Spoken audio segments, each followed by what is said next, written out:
Toward the end of World War II, the German Luftwaffe began receiving the brand new Me-163 and Me-262 jet aircraft. These jets were a genuine technological breakthrough. Their performance completely outclassed the conventional piston engine fighters flown by the Allies. However, the German aviation industry was crumbling under relentless Allied bombing at the time. They simply could not produce enough of these new airframes. Because of this, the Luftwaffe never managed to regain the air superiority they so desperately needed. Realizing how dire the situation was, Germany decided to share this critical technology with their Axis ally. They shipped the blueprints and technical data for jet production over to Japan. In 1944, a German U-boat carrying these top-secret documents successfully made it to Japanese shores. By December of that year, Japanese engineers had launched a massive effort to develop their own jet fighters. They worked at a frantic pace to get them into mass production. For perspective, the Nakajima Aircraft Company planned to build 94 Ka-201 fighters by the fall of 1945. This was an aircraft heavily based on the German Me-262. Meanwhile, the US Navy top brass took notice. They were well aware of these Japanese plans thanks to intercepted intelligence. The Navy pushed American aircraft manufacturers to fast-track the development of similar jet fighters for carrier use. Alongside the design phase, engineers had to tackle some incredibly complex issues. This was because operating early jets off a carrier flight deck came with a unique set of challenges and hidden problems. In June 1945, the fleet was provided with a single P-80A shooting star.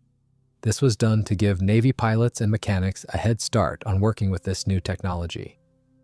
Extensive testing kicked off at Naval Air Station Patuxent River. The flight test sent a clear message. Transitioning to jet aviation was going to be a major logistical nightmare for the fleet. Most of those issues stemmed directly from the early jet engines themselves. For starters, these early turbines had a notoriously short service life. That meant carriers would have to deploy with a massive stockpile of spare engines. They would also need to constantly tear them down for maintenance. Second, turbojets were incredibly thirsty. They burned through thousands of gallons of fuel. That kind of massive fuel consumption threatened to seriously cut down the operational range of a carrier strike group. This was because the ships would have to refuel far more often. To avoid the massive undertaking of retrofitting carriers with huge new bunkers for a completely different type of fuel, the Navy planned to operate mixed air wings. This meant a single carrier deck would host both traditional piston engine aircraft and the new jets. Because of this setup, engine designers had to figure out how to make these new power plants burn both aviation kerosene and standard avgas.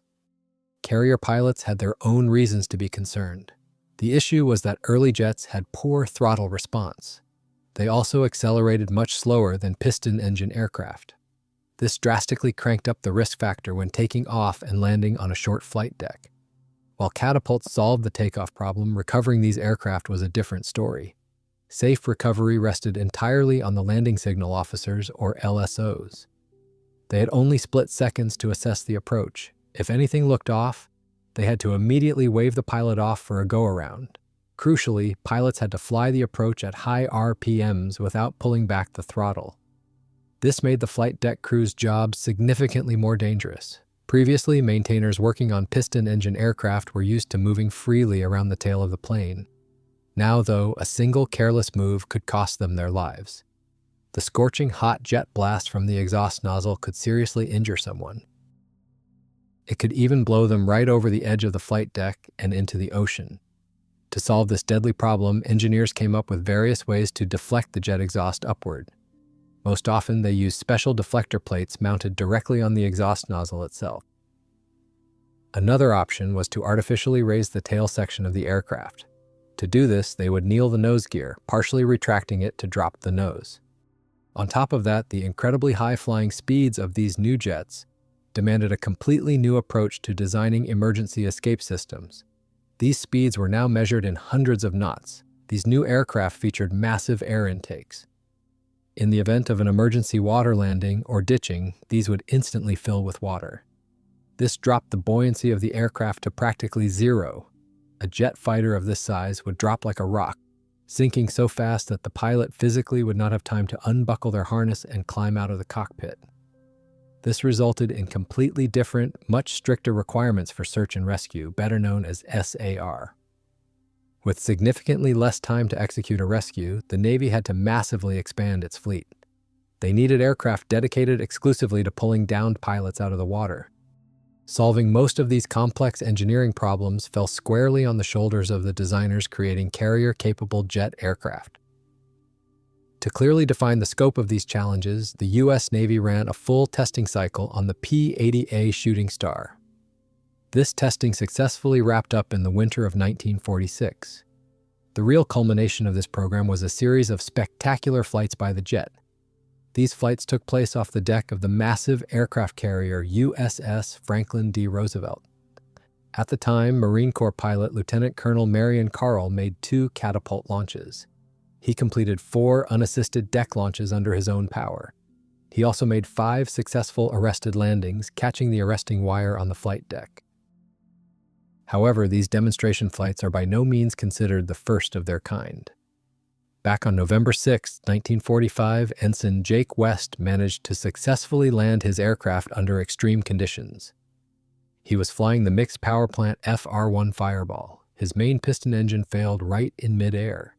He only managed to trap safely on the carrier deck thanks to his single functioning turbojet engine. Realizing the immense potential of these new technologies, Navy leadership invited 3 leading aircraft manufacturers. These were North American, McDonnell, and Vought. They were asked to design a brand new carrier-based jet fighter. The plans were incredibly ambitious. By early 1946, these completely new aircraft were supposed to enter fleet service. The Navy wanted to use them en masse during Operation Downfall. This specifically meant the planned Olympic and Coronet invasions of Japan.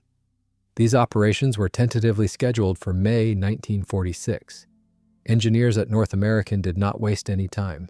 They started work on their own jet fighter project under the company designation NA-134 back in December 1944.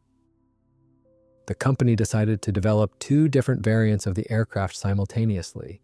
The first was a land-based version built for the Army Air Forces. This version received the experimental designation XP-86. The second was a purpose-built carrier-based fighter for the Navy. This aircraft eventually became the FJ-1 Fury. The requirements from the military were strict. The engines for the upcoming P-84 and P-86 fighters had to be identical. This was to keep maintenance as simple as possible. That pretty much dictated the choice of power plant. The design team went with the General Electric TG-180 engine. It produced roughly 3,800 pounds of thrust. Once in full production, this engine was designated the J-35.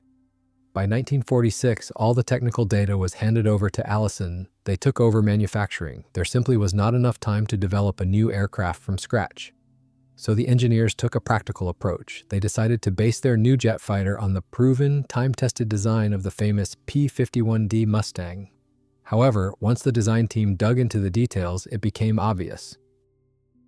Turning a piston engine airplane into a jet was not going to happen just by swapping out the power plant. The new TG-180 turbojet had one major catch: it was just too wide. Because of this, the team had to completely redesign the entire fuselage. As a result, absolutely nothing was left of the recognizable, sleek lines of the classic Mustang. The resulting design looked entirely different. A massive, round air intake was placed in the nose to feed the compressor. Just ahead of the cockpit, this duct split in 2. It routed around either side before merging back together just in front of the engine. The fuel tank was placed directly behind the pilot. The long tailpipe took up the entire rear section of the aircraft. Ultimately, the fuselage ended up being pretty short and barrel-shaped. This left almost no wasted space inside.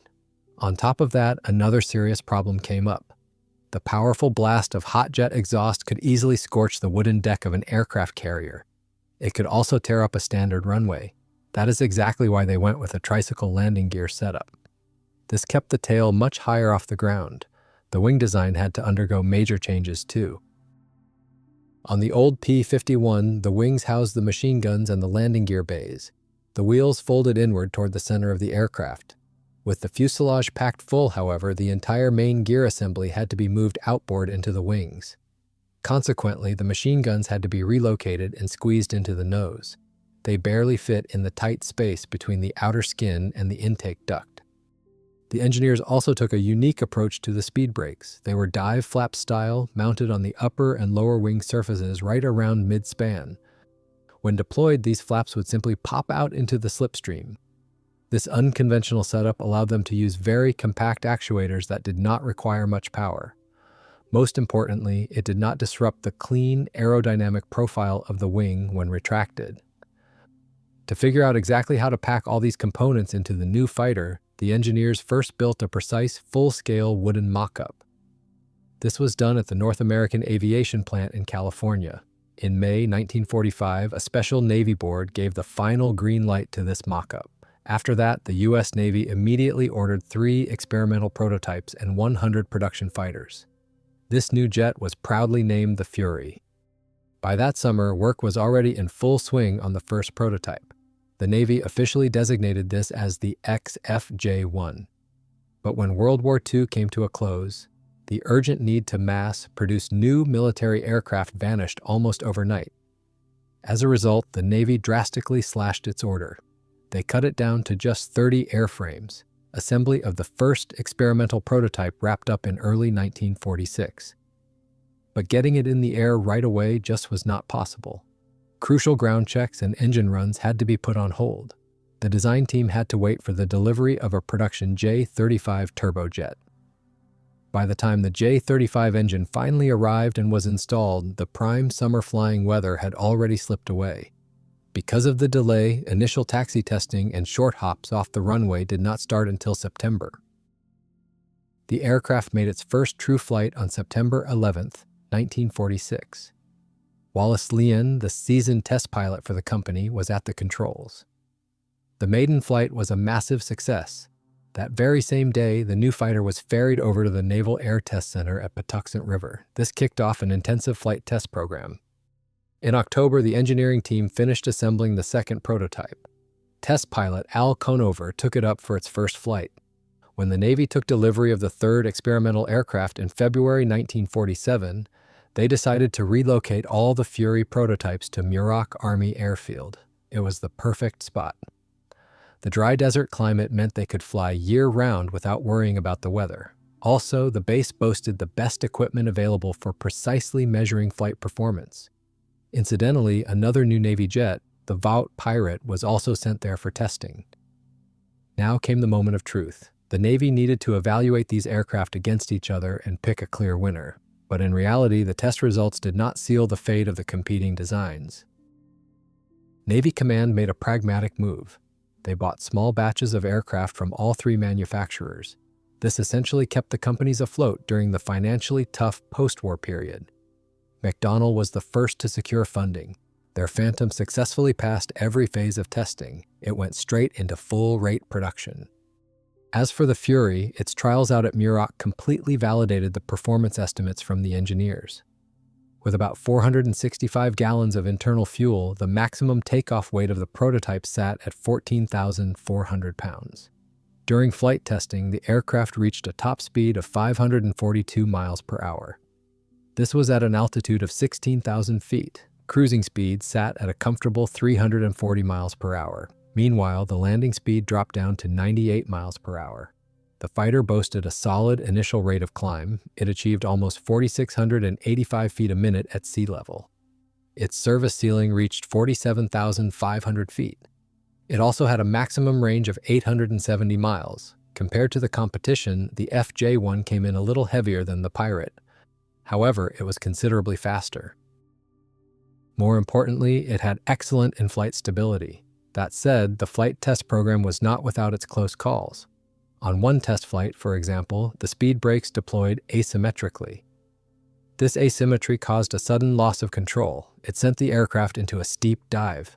Only the exceptional skill of the pilot saved the plane from a fatal crash.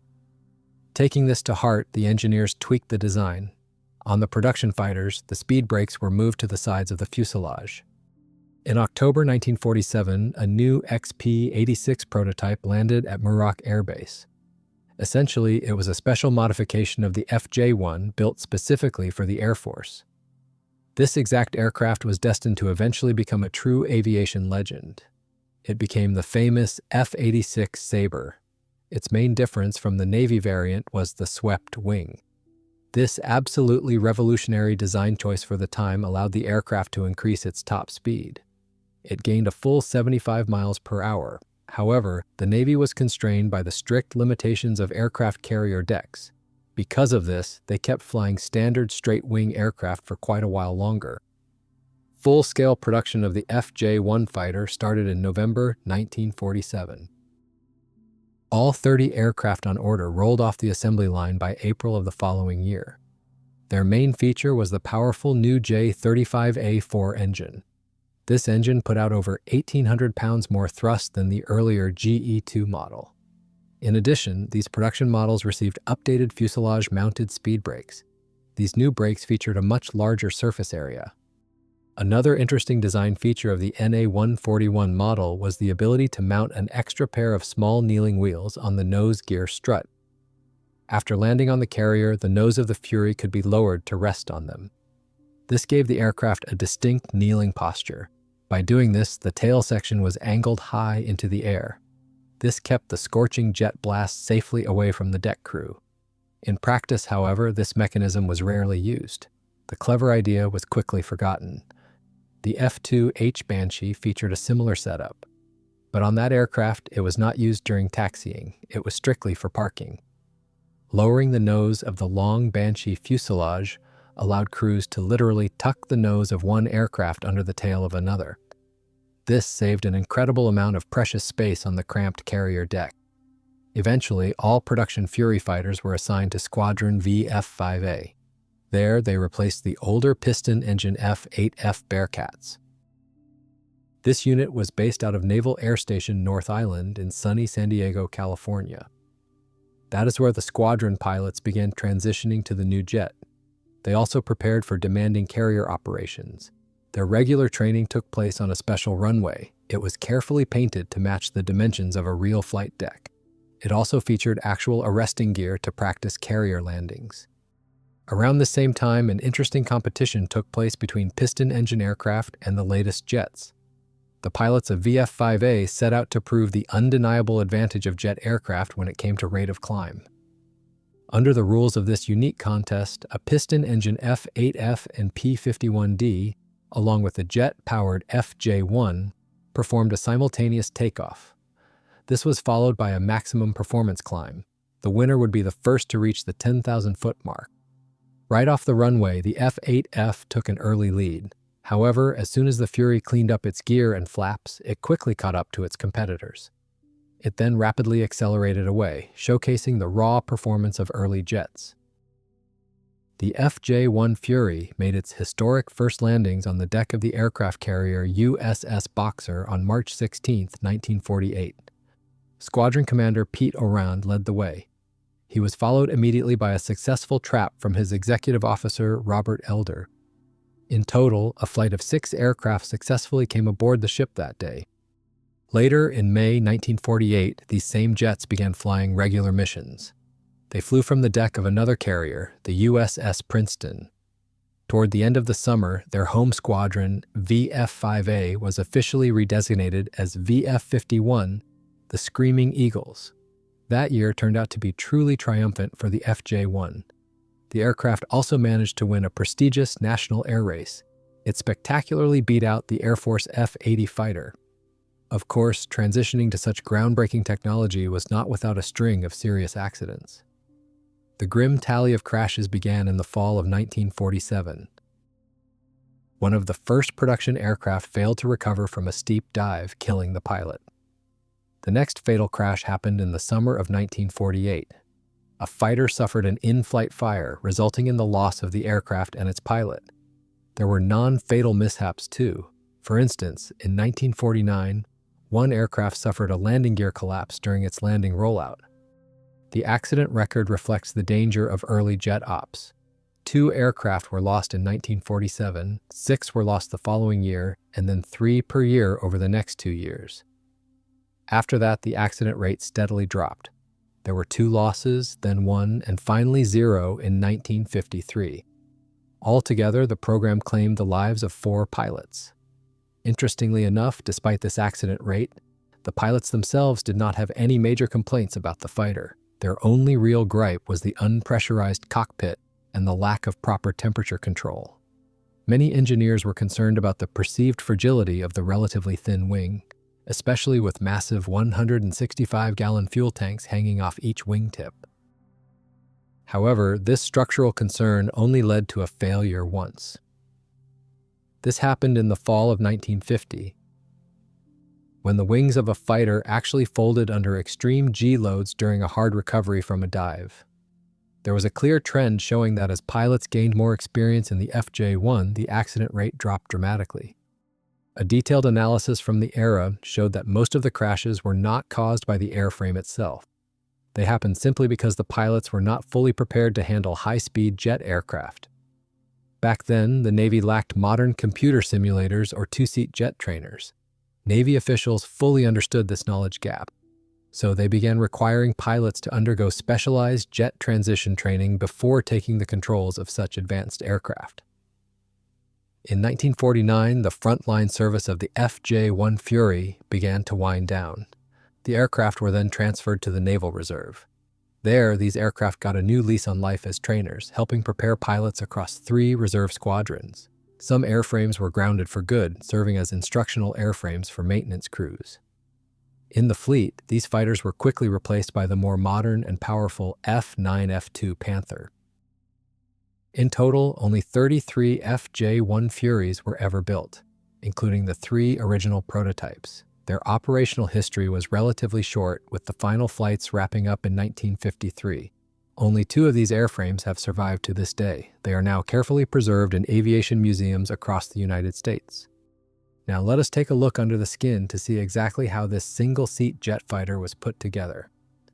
The FJ-1 Fury featured a conventional layout for early jets. It was a straight-wing monoplane with a low-wing configuration and a standard empennage. The fuselage had an oval cross-section and was built in 3 primary sections. The forward section housed the cockpit, avionics, armament, and the nose gear bay. Right below the nose intake was a small taxi light for ground operations. The center section housed the main fuel tanks and the jet engine. The aft section contained the exhaust jet pipe, along with the mechanisms for deploying the speed brakes and the arresting hook. Notably, this hook fully retracted into the fuselage during flight to eliminate excess drag. Since the fighter was designed for carrier operations, a heavy steel cable was used as a catapult bridle for launches. This cable attached to a tow hook tucked away just behind the nose gear. To help the pilot climb into the cockpit, the left side of the fuselage featured a fold-down kickstep and 2 footholds. These were all concealed behind a flush-fitting door. A teardrop canopy covered the cockpit, and it was pneumatically operated for easy opening. The fighter featured straight, tapered wings utilizing a laminar flow airfoil to reduce drag. The wing used a standard spar and rib construction. To keep the surface as smooth as possible, the skin was made from large panels to minimize seams. Everything was completely flush riveted, and this resulted in excellent aerodynamic performance. The trailing edge of the wing featured a conventional setup of ailerons and flaps. To reduce stick forces, balance tabs were fitted. Engineers also added small aerodynamic wedges in that area. This significantly improved the handling of the aircraft at near-sonic speeds. The tail section consisted of a vertical stabilizer and rudder, paired with a fixed horizontal stabilizer and elevators. Crucially, all the primary flight controls incorporated aerodynamic balancing. This made the aircraft much smoother and more precise to fly. The landing gear utilized a proven tricycle layout with a steerable nose wheel. To prevent nose wheel shimmy during takeoff and landing rollouts, a hydraulic shimmy damper was installed. The main gear retracted inward into the wing roots using a hydraulic system. The main struts were equipped with pneumatic disc brakes. The fuel system of the fighter included a main fuselage tank holding roughly 465 gallons. This was supplemented by 2 wingtip drop tanks holding 165 gallons each. The main tank was fueled through a filler port located on the right side, just behind the cockpit. Interestingly, engineers installed extra landing lights directly into the noses of the wingtip tanks. The primary landing light was recessed into the underside of the left wing. In an emergency, excess fuel could be quickly jettisoned through a dump mast protruding from the right side of the tail section. Power was provided by the Allison J-35A4 turbojet. In production since the fall of 1946, it generated what was then an impressive amount of power. It produced over 5,000 pounds of thrust. An 11-stage axial compressor forced air into the combustion chambers before it expanded through the turbine. The J-35 was quite versatile, and it could easily run on either aviation kerosene or 100-octane avgas. To prevent the engine bay and tailpipe from overheating, they were cooled by ram air. This air entered through 4 small scoops on the top of the fuselage. The avionics were rudimentary, typical of the era. It featured a radio, a reflector gun sight, and a full complement of flight and engine instruments. The conditions for the pilot, however, were entirely Spartan. The cockpit was unpressurized and the aircraft lacked an ejection seat. In an emergency, the pilot had to rely purely on his own strength and agility to manually bail out. The primary armament consisted of 6 50-caliber machine guns. The total ammo capacity was substantial, carrying 1,500 rounds. This gave the pilot plenty of firepower during a dogfight. The ammunition was supplied to the weapons using a standard belt feed system. To load new ammo boxes or service the weapons, ground crews did not have to work too hard. The designers provided convenient access panels on both sides of the fuselage. As for additional strike capability, no bombs or rockets were planned. The basic design of the aircraft did not allow for mounting any external ordnance at all.